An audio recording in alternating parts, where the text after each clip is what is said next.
Kevin Harvick wants shorter Cup Series races. Chase Elliott is going to drive for Spire Motorsports at Bristol and the Camping World Truck Series. And it looks like there are more details that come out for RFK's penalty. What's going on, guys? It's Daniel, and welcome back to our video. We've got a ton of NASCAR and other motorsports stories discussed here today on the channel. Let's go ahead and just jump straight into those really quickly. We're going to start with paint schemes and sponsorship news first. Let's jump into those really quickly. The first paint scheme we're taking a look at is Sam Mayer's 2022 throwback scheme, which they throw back to Rick Mast when he drove the one car back in the 1990s for Richard Jackson. This is really cool in my opinion, really awesome throwback, and I think it looks very similar to the one how the one car used to look. I think Accelerated Pro Solutions, the fact you're able to work with them, I think is really awesome. Very exciting paint scheme for sure. Like I said, I think they did a really great job on it, and I'm looking forward to see it on the racetrack here in 2022 at the throwback race. The next paint scheme we're taking a look at is Alex Bowman's 2020 Ally throwback scheme to Mark Martin when he won the 1993 Southern 500.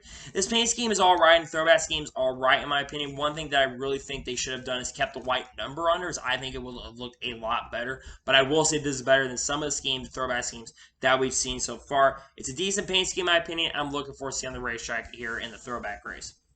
The next paint scheme we're taking a look at is Bubba Wallace's 2022 Columbia scheme that we're going to see this weekend at Bristol Dirt. This paint scheme is really awesome in my opinion. One of my favorite Columbia schemes I've seen so far. I love the different color transitions, gives a retro feel. I think they did a really awesome and a great job on this scheme, and I'm definitely looking forward to seeing on the racetrack here this weekend at Bristol Dirt. The next paint scheme we're taking a look at is John Hunter Nemechek's 2022 Mobile 1 scheme that we're going to see this weekend in a couple other races at Bristol Dirt and a couple other Truck Series races. This paint scheme is actually pretty cool in my opinion. I think Mobile 1 always tends to bring a lot of really good paint schemes. This one's no exception. Dave did a great job on it, and I'm looking forward to seeing on the racetrack in the Truck Series race at Bristol Dirt. The next paint scheme we're taking a look at is Chandler Smith's 2020 The Charge Me scheme that we're seeing this weekend in 4 other races in 2022. This truck paint scheme is all right in my opinion. I think it's actually a decent paint scheme. I think they did a pretty solid job on it, and I hope that Chandler Smith can have a good run in this paint scheme. I'm not sure if he will, but hope he can have a good run in this truck this weekend at Bristol Dirt. Next paint scheme we're taking a look at is Parker Kligerman's 2020 Bounty Food Country Stores USA scheme that we are going to see this weekend here at Bristol Dirt. This paint scheme is absolutely beautiful, and it's kind of cool that Bounty is letting them do a different kind of paint scheme as well. Really also awesome to see the Bounty's coming in to sponsor Parker Kligerman. It's a nice looking scheme, and I'm looking forward to seeing on the racetrack here this weekend at Bristol Dirt. The next paint scheme we're taking a look at is Jeb Burton's 2020 Ergodyne scheme that we're going to see here later throughout the 2022 season. Really awesome. Jeb Burton has a new partner. I'm not as big of a fan of this paint scheme as other paint schemes that he's had so far this year, but it is good to see that another company is willing to step up to the plate and sponsor Jeb Burton this season. The next paint scheme we're taking a look at is Kevin Harvick's 2020 Busch Latte scheme that we're going to see this weekend at Bristol Dirt. Very similar to other Busch schemes that he has had. It's just basically a little different because he's got Latte on the car. But I will say this game I think is very good, very similar to other Busch schemes. So not much to say here. I like this paint scheme a lot, and I'm looking forward to seeing on the racetrack this weekend at Bristol Dirt. The next paint scheme we're taking a look at is Cole Custer's 2020 Jacobs Construction / Haas Tooling scheme that we're going to see this weekend at Bristol Dirt. I think this is a really nice looking paint scheme in my opinion, and it's awesome that Jacobs Construction is once again working with Stuart Haas Racing and Cole Custer this weekend. Overall, very exciting news, and I'm looking forward to seeing on the racetrack this weekend at Bristol Dirt. The next paint scheme we're taking a look at is Tyler Ankram's 2020 Aces scheme that we're going to see this weekend in the Truck Series race at Bristol Dirt. This will be the first time Icing is sponsoring this team this year. They usually sponsored most of the year last year, but it's really awesome that Aces is coming in and working with Tyler Ankram once again. Aces had a long-term commitment with that team, so very exciting news for sure, and I'm looking forward to seeing the racetrack this weekend at Bristol Dirt. The next paint scheme we're taking a look at is Tyler Reddick's 2023 Cheat alternate scheme that we're going to see this weekend in the Cup Series race at Bristol Dirt. I actually like this scheme a lot better than the traditional 3-cheat scheme. I like that they're doing black on the car instead of white and a white background. I think that's one thing that I really like about this. Don't get me wrong, I do like the original 3-cheat scheme, but this paint scheme is much better in my opinion, and I'm definitely looking forward to seeing on the racetrack this weekend at Bristol Dirt. The next paint scheme we're taking a look at is Noah Gragson's 2020 Chevy Truck Month scheme that we're going to see this weekend at Bristol in a second start with College Racing this season. This paint scheme, not much to say here, but I will say it's absolutely a great looking paint scheme. Very cool the Chevy Truck Month is coming in as sponsor in this race. Really exciting news for sure, and I'm looking forward to see his paint scheme out of the racetrack in the Cup Series race at Bristol Dirt. The next paint scheme we're taking a look at is Kyle Busch's 2020 M&M's throwback scheme for the Darlington throwback race. Like I said, we'll see at Darlington, and this is a throwback, I believe, to the 1998 version of this paint scheme that Ernie Urban drove the 36 car. This is absolutely gorgeous. This is a really, really nice looking paint scheme, in my opinion. I do wish it went to the 2002 version, but I think with them going 98, it makes a ton of sense. I think this is an absolutely amazing and really killer looking paint scheme, and I'm definitely looking forward to see it on the racetrack this weekend here. And not this weekend, but at the Darlington throwback race. And the final paint scheme as of now we are taking a look at is Matty D's 2002 TW Frierson Rackley roofing scheme that we're going to see this weekend here at Bristol Dirt in the Truck Series. I like it they're changing up for Rackley roof, and I like the yellow on the truck. I think it's a nice looking truck, by the way. Did a good job on it, and I'm looking forward to see it on the racetrack here this weekend at Bristol Dirt.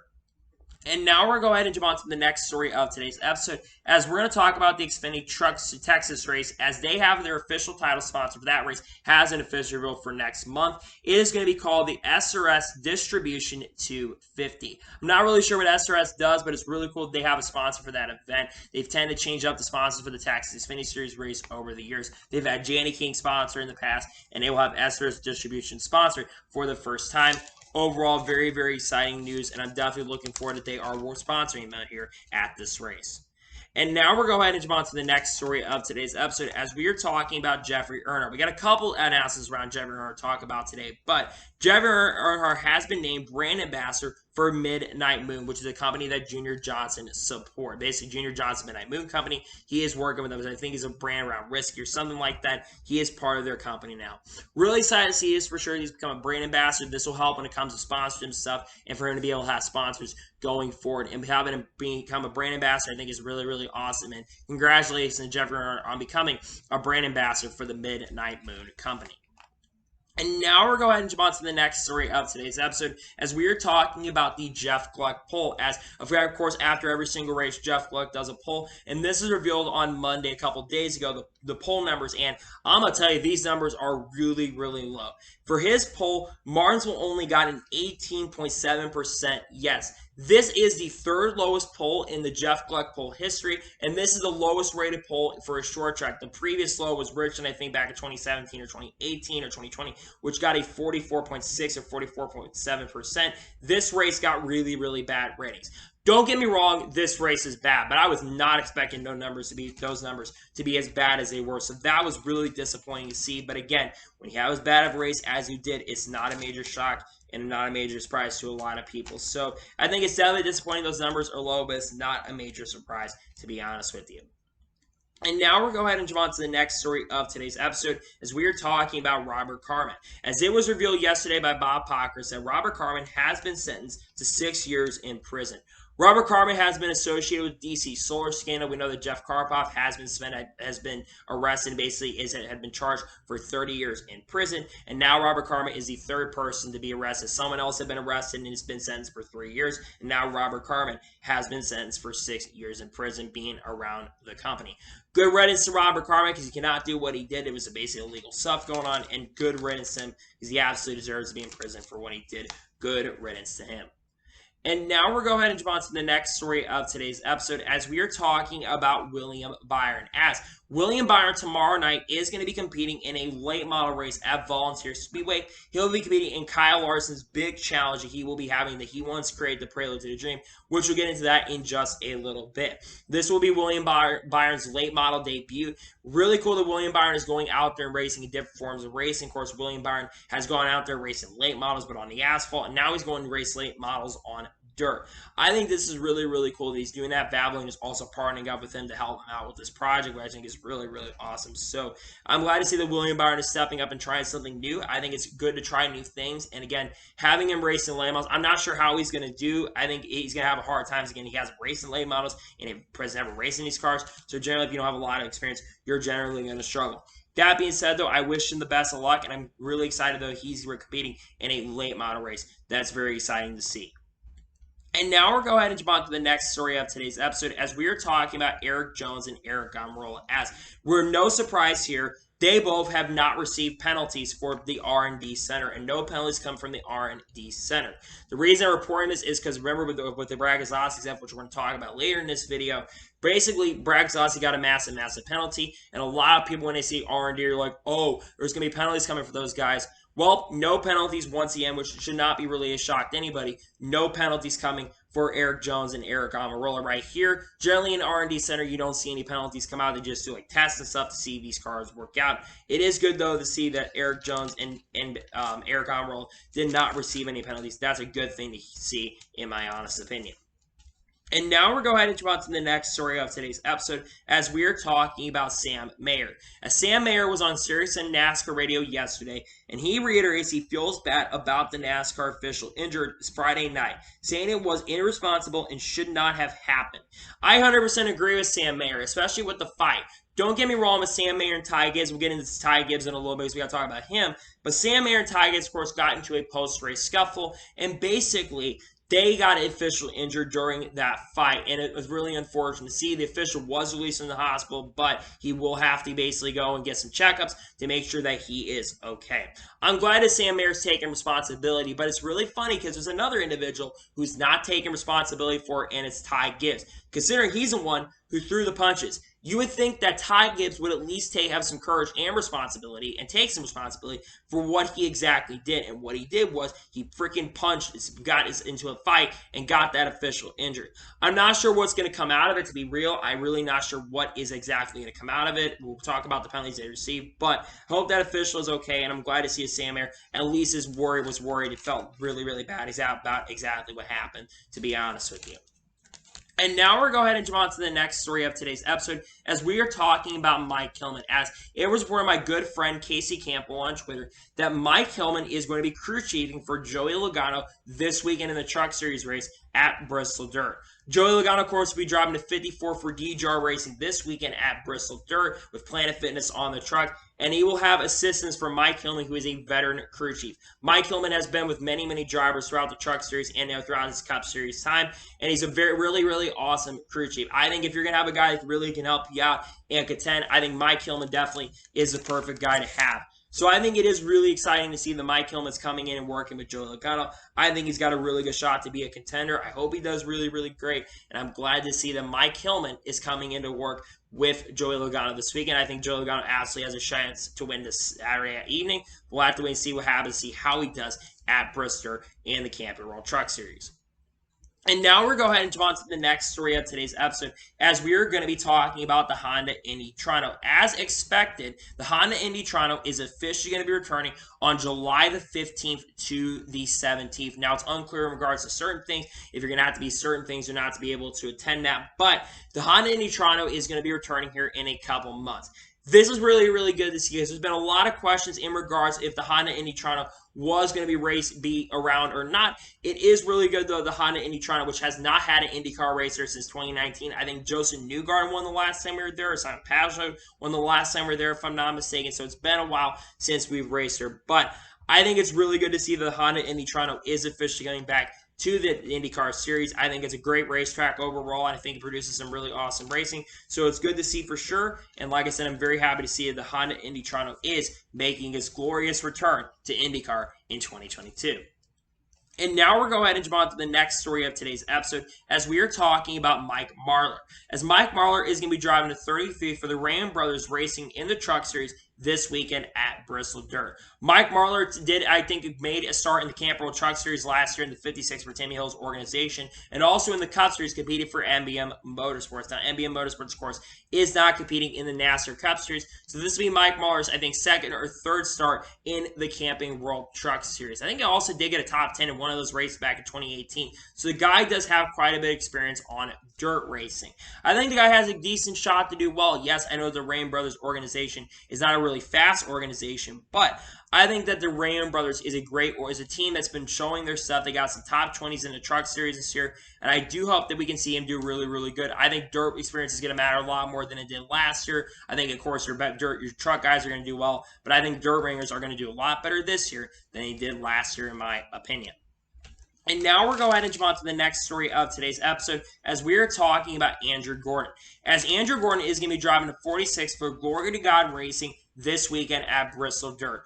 Andrew Gordon made his Truck Series debut last year at Bristol. I think he crashed early, got involved in one of the big ones in the event. But Andrew Gordon will be back in the 46 for Glory to God Racing. Now, I do believe that you're going to have to qualify for the event. 2 trucks are going to go home. So this guy's going to have to make sure he qualifies because this truck does not have a lot of owner's points. That being said, I think it's a really cool opportunity for Andrew Gordon. I think he's got a really good shot to do something this weekend. And good luck, Andrew Gordon, this weekend. He's definitely going to need it. And good luck to Andrew Gordon here at Bristol Dirt this weekend. And now we're going ahead and jump on to the next story of today's episode as we're talking about Josh Williams. As Josh Williams is making his official NASCAR Cup Series debut this weekend at Bristol Dirt, driving the number 78 for Live Fast Motorsports. Josh Williams, of course, competes in the 78 car for BJ Cloud Motorsports, who's been a veteran driver in the Xfinity Series here for the last 7 years. Has not won a race there, but has been a pretty decent driver and a very underrated driver in the NASCAR Xfinity Series and the Truck Series in the past as well. I think Josh Williams actually is a pretty good driver. He's been, of course, getting some experience for this event. It's been rumored for a while behind the scenes that he was potentially going to be making some NASCAR Cup Series starts here with Live Fast Motorsports, but those really, we did not know exactly if those were going to become the case or not. We thought maybe like a dirt ringer was going to get into the 78 car, like a Shane Golobic, or maybe a Chris Windom was going to get in her, but I think it's really cool they're going with someone who's inside the team. I think that's really, really exciting to see, and again, congratulations to him on getting an opportunity to compete in his first ever NASCAR Cup Series race. And now we're going ahead and jump on to the next story of today's episode as we're going to talk about the Australian Grand Prix TV ratings, as the ratings have come out and they're actually very surprising to me. So, according to Adam Stern, ESPN earned a 0.34 rating and 568,000 viewers for the Australian Grand Prix. This is down from the last time this race was run in 2019 with 659,000, but that was when it was the season opener. Considering this race was at midnight, or basically 1 a.m. on the East Coast, where a lot of viewers are, this is actually a pretty decent number, but I did thought maybe we get a few more viewers, maybe 600, 700,000, even maybe close to 1 million. But to have over 500,000 people watch an F1 race, it really was kind of boring, by the way. I think that's really, really good to see that at least some people were interested in watching this. I watched that race, and I'll be honest, I was kind of bored throughout the event. That being said, though, I'm glad to see that people were committed to watch the Australian Grand Prix after that boring Cup Series race happened. I think it was overall a pretty good race. It wasn't a great race for F1, but there was a more intriguing stuff that happened in F1 race than the NASCAR Cup Series race. So those are the ratings for the Australian GP that came out from this past weekend. And now we're going ahead and jump on to the next story of today's episode as we are talking about the Long Beach Grand Prix TV ratings, as those were also officially revealed, as according to Adam Stern, the Long Beach Grand Prix TV ratings, NBC earned a 0.64 rating and 1.055 million viewers for the Long Beach Grand Prix. The first time the event was on network television since 2007. Considering that it was basically the only major motorsport that was on TV, that's actually really not that bad for IndyCar standards.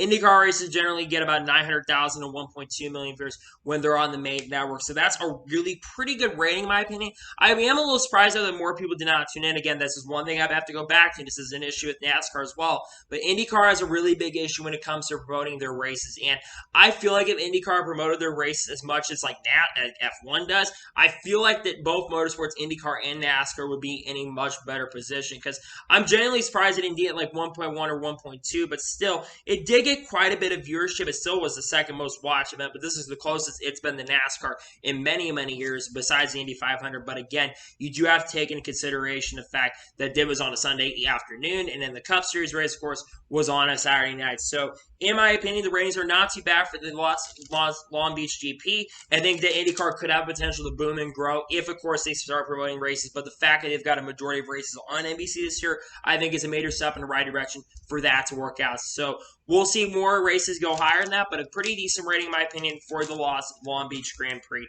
to be honest with you.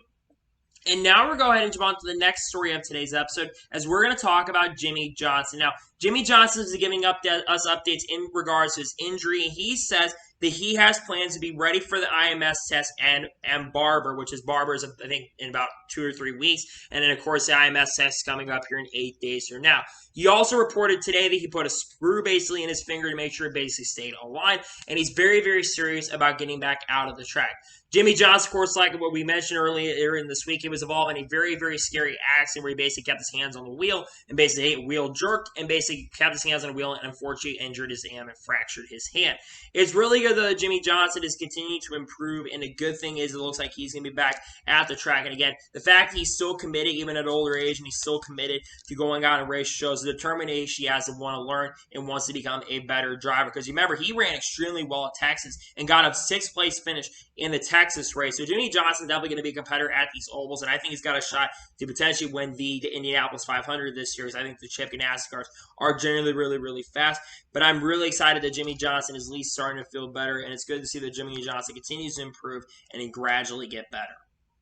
And now we're going to go ahead and jump on to the next story of today's episode as we're talking about Kyle Larson. Now, I think we've talked about this on the channel in this past, but Kyle Larson reiterated something he talked about a couple weeks ago at Auto Club, about 6 or 7 weeks ago. And he says that his event that's going to be happening tomorrow night, he is hoping his late model challenge will eventually become the prelude to the dream. Now, Kyle Larson has been wanting to create the prelude to the dream. For those who don't know what the prelude to the dream was, the prelude to the dream was this major, major late model event where he had not only NASCAR Cup Series drivers, but he had guys from the NHRA, guys from World of Outlaws come out, and guys from IndyCar come out and race in this major late model event. And he wants to recreate that now. Of course, he has William Byron competing in that. I don't know if any other Cup guys are going to be competing in this late model challenge, but I think if you win this late model challenge, you get quite a bit of money. I really would like to see the prelude to the dream return. That event was such a cool event that brought different forms and people in motorsports and different cultures together to come out to this major, major event. I think Kyle Larson having an event like the late model challenge, make his turn, I think would be absolutely incredible. And this, of course, becoming the major event would be absolutely insane and very, very awesome. Again, I really hope it happens. I hope that this does become a major, major event for the fans overall, and I think that this could be a very successful event if it, of course, does really, really well. So that, of course, is going to be coming up here to this tomorrow night. If you're living in the Volunteer Speedway area, if you're living in the Tennessee area, go definitely check it out because that's going to be happening tomorrow night. I think you guys should definitely go check that out, in my honest opinion. And now we're going to go ahead and jump on to the next story of today's episode as we're going to talk about the Martinsville tire test. As it was basically confirmed today and it was expected that there is going to be a Goodyear tire test later this year at Martinsville. It's unclear exactly what date it's going to be, but there is going to be a Martinsville tire test coming up later this year. And the reason they're having this tire test is because of how bad the race was at Martinsville where there was no passing. But you do have to remember that they probably brought a tire harder compound to the track, and they probably also brought, of course, it was very, very cold at the track, so there was no rubber on the track. And I do think the weather will be a little bit warmer when we come back next year. Yes, it will be cool, don't get me wrong, because it's going to be in the middle of October. But generally, the races in April sometimes tend to be really, really cold up in the Virginia area. So it's not a major surprise to me that they are doing this Goodyear tire test to really see what they can do about it. I'm glad that they are doing this and they're being proactive and they're not being basically reactive, being proactive about it and getting ahead of the situation. They're already confirmed that there's already going to be a Goodyear tire test. I think it's overall a really, really great decision. And having this Goodyear tire test to see if the racing can be better. We'll probably find out exactly what date that is going forward, but I think it's really awesome to see that they are going ahead and having a Goodyear tire test here and later this year at Martinsville. I think it's important to have us. They got to figure out what's going on with these short tracks, and I'm glad to see that they are going to go ahead and have a Goodyear tire test here at Martinsville later this season. And now we're going to go ahead and jump on to the next story of today's episode as we're talking about Justin Allgaier. As Justin Allgaier is going to be driving the 77 for Spire Motorsports this weekend at Bristol Dirt. This will be Justin Allgaier's first start of the 2022 NASCAR Cup Series season, and only his 5th start since he went back to the NASCAR Xfinity Series in 2016. Now, Justin Allgaier, of course, currently competes in the 7 car for Junior Motorsports, has been a championship contender pretty much every single year he has been in the NASCAR Xfinity Series, and once again looks to be one here in 2022. And it really isn't a major surprise either, considering Spire Motorsports does have association with Junior Motorsports. They've had Junior Motorsports guys in the past, like Josh Berry was in there last year, of course, and then then they also had Justin Allgaier compete at Richmond last year and also at Talladega last year as well. I think Justin Allgaier is a pretty good driver in my opinion, but this car is not that fast. That being said, though, I do believe that Justin Allgaier does have quite a bit of dirt experience. He's a guy who knows how to get around in the dirt, and I think it is pretty cool that he is getting an opportunity to race in the dirt race. And I think he could be a big underdog to contend for an underdog finish.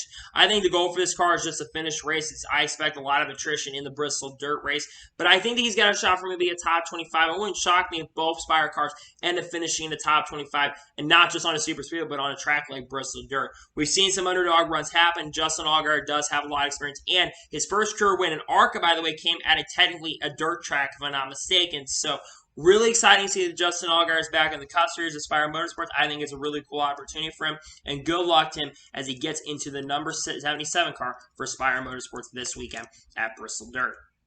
And now we're going to go ahead and jump on to the next story of today's episode, as we are talking about Kaz Grala.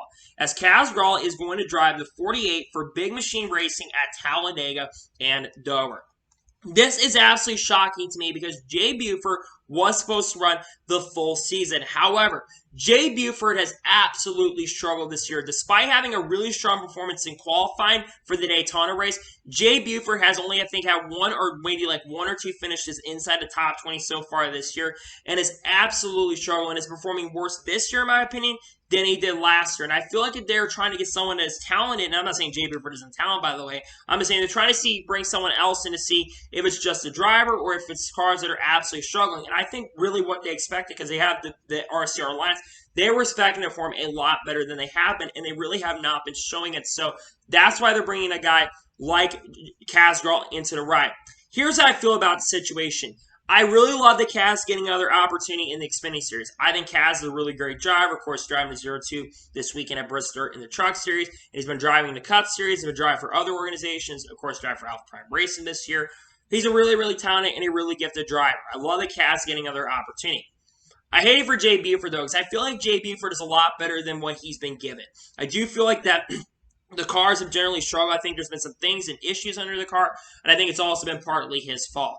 I'm happy that Kaz is getting the opportunity, do not get me wrong, but I hate for the fact that someone else is getting unfortunately affected because of that. So it's definitely an unfortunate situation what's happening there, but they have to sometimes make decisions, and regardless if you agree with them or not, they made the decision to decide to take Kaz Grala and put him in the ride and take, unfortunately, Jay Buford out of the ride.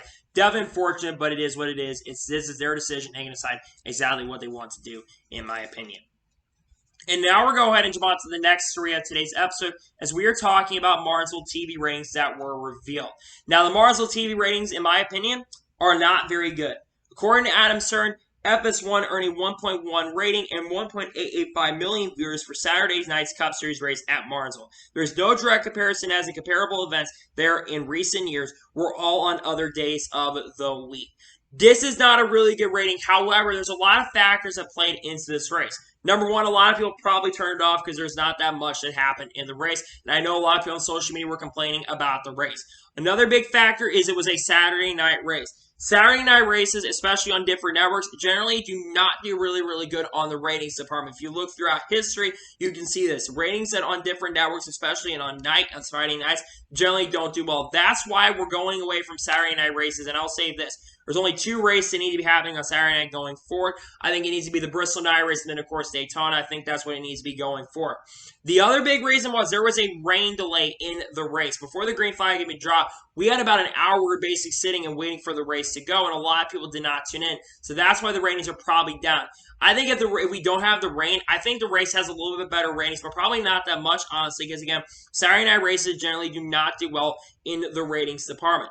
Now, we are up as of right now, I think we're up 24% from last year, or 17%, I think, from last year. So I think we're still going up in the ratings department this year, and really this is probably the worst it's been so far this year. We've been really maintaining until this week, but I think that Bristol doesn't have any rain issues, and there could still be some rain issues. We're going to have to wait to see what happens there. But I think it's unfortunate the Martinsville ratings are as bad as they are. It's definitely unfortunate for sure, and I do hope that they can figure out something to kind of solution going forward. I think we're probably going to start getting away from night races and Saturday nights, unfortunately, going forward. And that's why they've been transitioning a lot of races to Sunday afternoons, unfortunately. So that's what's going on right now in regards to that. And now we're going to go ahead and jump on to the next story of today's episode as we are talking about Jeffrey Earnhardt. As Jeffrey Earnhardt is going to be driving to 3 in the NASCAR Xfinity Series for Richard Childress Racing next weekend at Talladega. That's right, ladies and gentlemen, the iconic 3 that Rich Childress Racing has ran over the years and throughout their time is officially making its return with Jeffrey Earnhardt.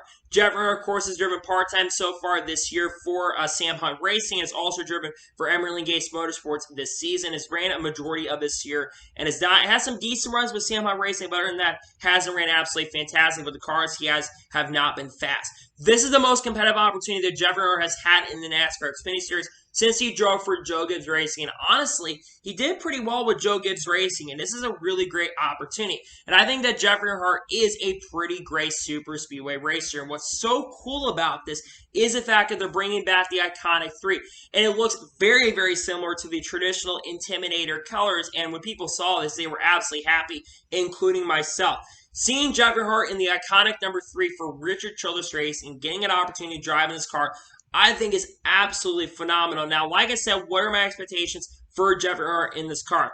I think he's got a really good opportunity to do really, really well. I think Jeffrey is a really good driver. He knows what he's doing. I know people say he isn't a great driver, but Jeffrey is a pretty good driver. He can get the best out of his equipment if there's no mechanical problems, and I think he's a good driver in my opinion. So I think it's a great opportunity for him. He absolutely deserves it. And huge congratulations to Jeffrey Earnhardt on getting a massive opportunity right. He absolutely deserves it. And congratulations on getting a massive, massive opportunity.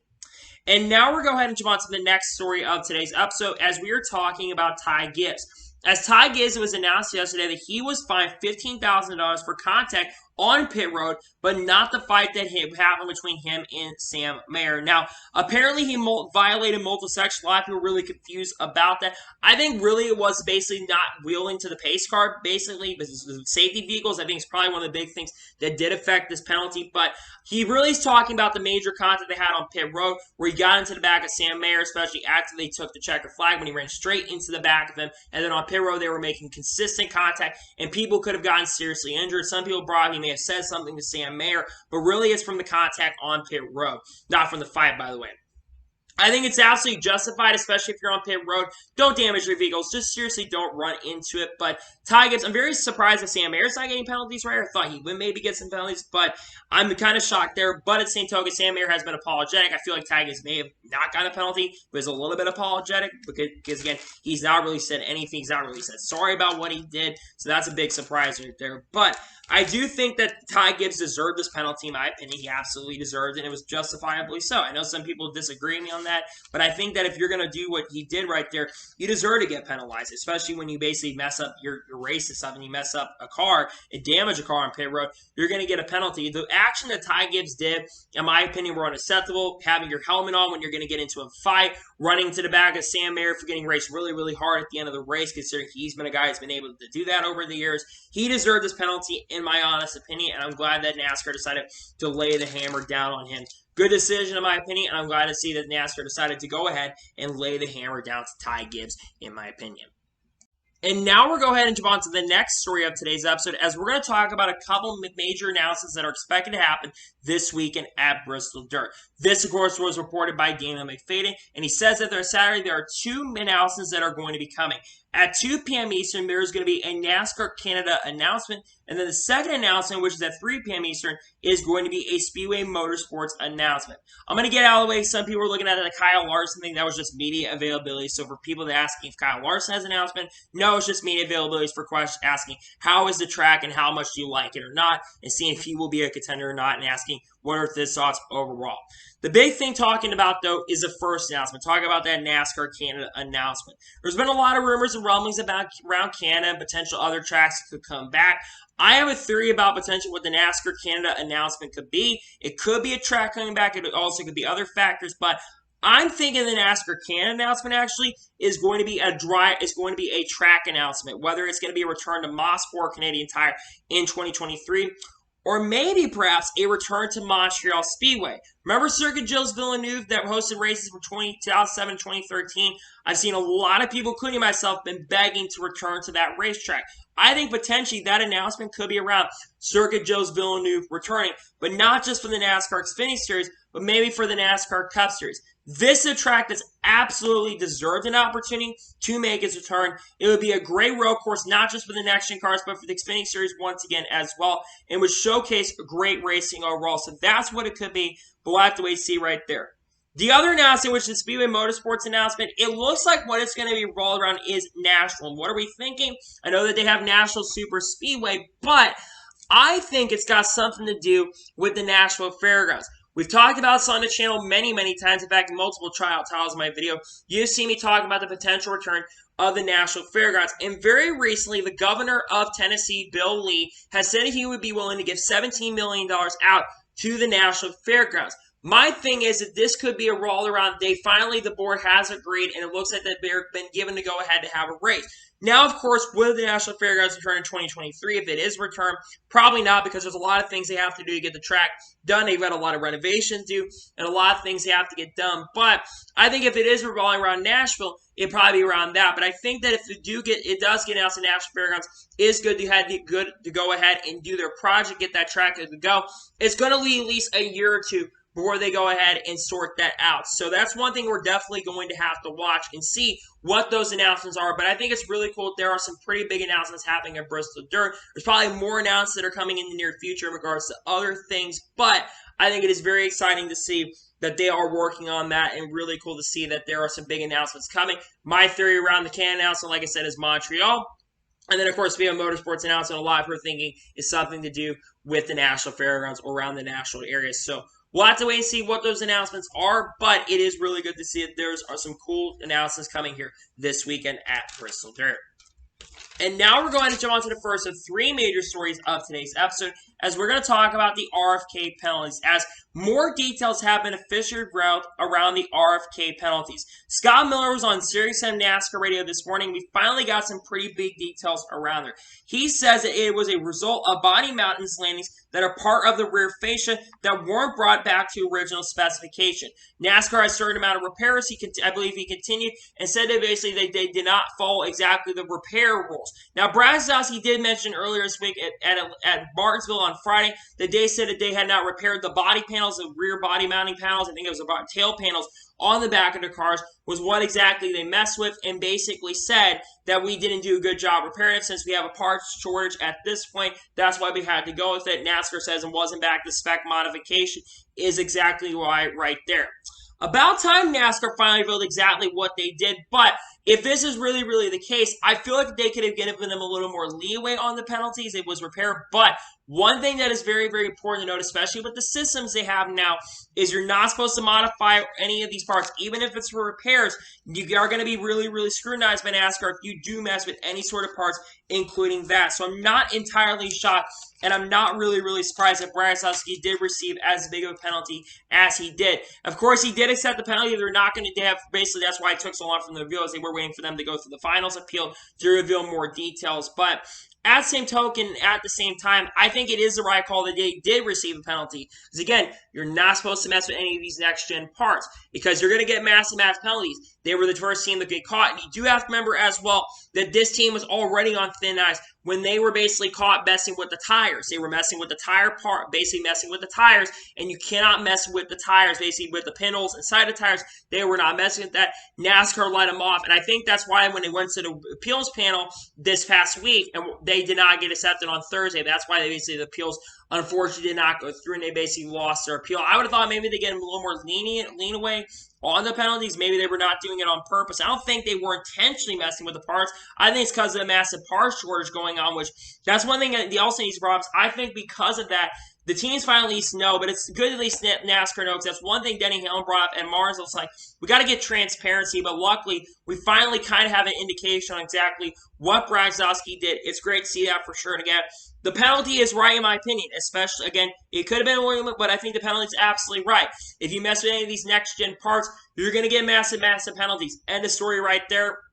I think it's absolutely the right call that NASCAR made. I know a lot of people are probably going to disagree with me on that in regards to that, but I think NASCAR did make the right call right there in regards to those penalties. Again, they don't want these teams messing with these parts. They don't want them touching them, and they want to make sure these teams are not messing with them. So I think it's a great decision, in my opinion, that NASCAR made. Again, I think they maybe could have been a little bit more lenient on it, especially since they're repairing something, but I do think generally it's the right call. I know some of you are probably going to disagree with me, and that's perfectly fine. It's your decision if you want to disagree with me on this or not. But I do believe that if you mess with parts, you mess with NASCAR's parts system, you're going to get hit with major, major penalties. And they could have gotten hit with worse L2 penalties or even L3 or L4 penalties. They could have gotten their season completely over. So NASCAR at least let them off a little bit. But 100 points is equivalent to 325. And currently, Brad Keselowski, I've looked at the points. He's like 105 points back. So he's going to need a win right now to make it into the playoffs, especially if all these guys winning with 7 guys already won this year. I think a win is going to be needed in the cards for him to have an opportunity. So definitely interesting for sure about that, and crazy to think right now that that penalty went through. But NASCAR, in my opinion, made the right decision and the right call, in my honest opinion. And now we're going to jump on to the next major story of today's episode as we are talking about Chase Elliott. As Chase Elliott is going to be driving to 7 for Spire Motorsports in the NASCAR Camping World Truck Series at Bristol Dirt this weekend. He'll be the 4th driver to compete for Spire Motorsports in the Camping World Truck Series this season. So far, Austin Hill competed in the 7 truck at Daytona. Then they returned their truck at Circuit Americas, where they had Alex Bowman in the truck. Then last week in Martinsville, they made their return and raced with William Byron. And now they're back this weekend with Chase Elliott. Chase Elliott has not raced in the Truck Series way too much. The last time I think he raced in 2020 or 2019. I think in 2020 competed at Atlanta the last time. He did actually win a Truck Series race in 2020 at Charlotte. Of course, a lot of people did not like that, but he will be competing in Spire Motorsports. Now, they will probably have Hendrick backing, and they'll probably have their Hendrick pit crew there. Now, Chase Elliott does not have a ton of dirt experience. Besides that one, I know he's been getting a lot more dirt experience, which really, really helped, and I think that's why he's in this truck. Don't get me wrong, I would have been like to see if Kyle Larson get into it, but I think it overall is pretty cool that Chase Elliott is back in the Truck Series with Spire Motorsports and back in the Truck Series with a team. This team, of course, picked up the first Camping World Truck Series win a week ago at Martinsville, and I think that they definitely have a good shot at winning. But there are going to be some guys they're going to have to compete against this weekend. They're going to have guys that are really good on dirt, like Stuart Friesen is in this race. Buddy Kofoid is making his Truck Series debut. There's other guys in dirt ranks that are coming in. You've got Austin Dillon from the Cup Series coming over, and I do think, at least for this race in particular, I do like seeing that Cup guys are getting experience. You've got 3 or 4 Cup guys running. Chase Elliott, of course, Spire Motorsports, Austin Dillon, Young's Motorsports, Joey Logano, and Harrison Burton with DJR Racing. Joey Logano in the 54 truck, and then Harrison Burton, who is, of course, in the 17 for DJR Racing with that Hunt Brothers Pizza car. I think, again, I know a lot of people don't like leeches in this series. I used to be against leeches running in this series, but over the years, of course, my opinions have generally changed. I think if you only do it every once in a while, you don't do it, because, again, they've changed the rules on it. I've become, again, not as angry when guys, like Cup guys, come in and run in the series, and I don't really have a problem with it now. I think especially for a one-off race, I think it's probably the only race Chase Elliott's going to run unless Spire does run a lot more races. But I think it is cool that Chase Elliott is coming back and racing in the Truck Series. Of course, got a couple wins in the Truck Series so far. Again, I'm glad to see that Chase Elliott is back in the Truck Series. I know people are thinking I'm hypocritical as I get mad at Kyle Busch running, which I really don't get mad at Kyle Busch running anymore. In the Truck Series, by the way, I don't get as mad about it anymore because he doesn't do it every single race anymore. So in my opinion, it's cool to see that Chase Elliott is back in the Truck Series. Really great to see he's getting another opportunity, and I'm glad that he'll be racing in the Truck Series race with Spire. I think ultimately he's got a really good shot at winning the race. We'll have to wait and see what he does this weekend here at Bristol Dirt. And now we're going to go ahead and jump onto the final major story of today's episode as we are talking about shorter races. Now, we talk about shorter races on this channel and about Hailie Deegan's comments about cutting shorter races in half. Kevin Harvick was on Davey Siegel's podcast this past week, and he basically talked more about shorter races. He says that I don't think any of us want to race 500 miles anyway. They seem like a thing in the past. And he also basically brought up the fact that they need to be something in regards to the full course yellows. Now, GP Laughs, a fellow YouTuber here on YouTube, brought up a very interesting thread in regards to the shorter race debate. And I think his really good comments are definitely really interesting. If you look at the thread, races back in the 1990s that were 500-mile races, those races are actually shorter than Cup Series races now. They're even 400 miles. Now, of course, aggression is a lot higher than it was back in the day. And, of course, with the addition of stage racing coming into play, you can't see guys riding around anymore. Now, we talked about this earlier last week on the channel with Hailie Deegan. She's saying we should cut races in half. And now Kevin Harvick's comments. I'm going to get Hailie Deegan's comments out of the way. I do not think cutting races, Cup races in half, I think that's a little bit absurd from her, Chase Cabry. Cup Series needs to be a I'll talk about my opinions on it, but I think if a Cup Series race is cut in half, it's going to cut ticket prices. I think that's ridiculous for cutting it in half. I think it's a little ridiculous, and if you don't want to watch it, go watch another, well, I'm not going to say that, but if you want races cut in half, I think that's a little bit ridiculous in my honest opinion. So, overall, I think that's right there. Now, jumping into GP last thread, I think his last thread was very interesting, but I'll get into Kevin Harvick's comments right here. We've been seeing more drivers become more and more adamant over the years about cutting the lengths races. Kevin Harvick's not the only veteran Cup Series driver that's been open to this. Denny Hamlin over the years has been open to cutting the race at least a little bit, cutting him down just a little bit, down to 400 miles. Now, let me explain my thoughts on this overall. First thing, I think Cup Series races that are over 400 miles, besides Crown Jewel races, do need to be shortened down to 400 miles. But let's say this. There's only 2 races right now in the Cup Series that are over 400 miles at this moment, that being the Atlanta Spring Race and the Texas Cup Series race. So those are only 2 races that need to be shortened, and you've got the perfect length. Now, a lot of people are going to come in here and say, well, 500-mile race sort of thing, people would not have attention spans anymore. I actually do like longer races. I actually really do. But I'm looking at this from an attention span perspective, and I'm looking at this from the growth of NASCAR. I think that if you shorten races down to 400 miles, I think more people are going to tune in. I think you're going to get better race ratings, and I think more people are going to watch. And she does bring up about attention spans, which I think is somewhat true, but also at the same time, it's not absolutely 100% true. But I'm one of those people that is down with at least shortening the races just a little bit down to 400 miles and keeping it under 3. And maybe if we can get under 3 hours, that'd be absolutely great. I'm not looking at this from my perspective, though. I'm looking at it from the fans' perspective, especially younger demographic. You want to know why Formula 1 has absolutely been growing when it comes to their ratings? Yes, of course, the Drivers 5 Series definitely helping, but those races are only 2 hours long. In fact, most races only last an hour and a half, and their programming gets done in under 2 hours, which I think that's where Hailie Deegan and Chase Cabry are coming from. But I think shortening under 400 miles is a little bit too short. Now, if a race is already under 400 miles, we keep it at the length that it is. But if a race, I think shortening under 400 miles, some of these races, is a little bit too much. I know some people absolutely disagree with me in the comments, and that's perfectly fine when it comes to this debate. But in my honest and sincere opinion, I do believe we do need to at least shorten some of these races. I think it would be better for the fans, and I think fans will enjoy. Yes, I know ticket price up will probably be bringing the same people will not be happy about that, or maybe just make the track experience better. Also, can we get rid of stage cautions? That'd be one thing I'd be down with as well. So anyway, that's today's Lawn, NASCAR, and Motorsports video. I want to thank you guys for watching. Please subscribe to the channel, turn notifications to be notified when a video does go live on my channel. Follow me on Twitter, Facebook, and Instagram, and support me on Patreon as well. Let's get over that and comment below your thoughts on today's video. Do you agree with Kevin Harvick's comments on shortening races or not? Let me know in the comments below. And what are your thoughts about all the other topics we discussed here today on the channel? Let me know in the comments below. I'm not sure what's going to be coming up on the channel tomorrow. I'm not really entirely sure. There might be some other content that's coming, but again, I'm not entirely sure. There may not be a video tomorrow, but just keep your subscription box open because I may have a project that's coming out here either tomorrow or Friday. Just keep your eyes on your subscription boxes because there might be something coming out tomorrow. So anyway, like I said, I want to thank you guys for watching today's video, and I'll see you guys next time with some more great, awesome NASCAR and other motorsports content on the channel like this. Take care, everybody.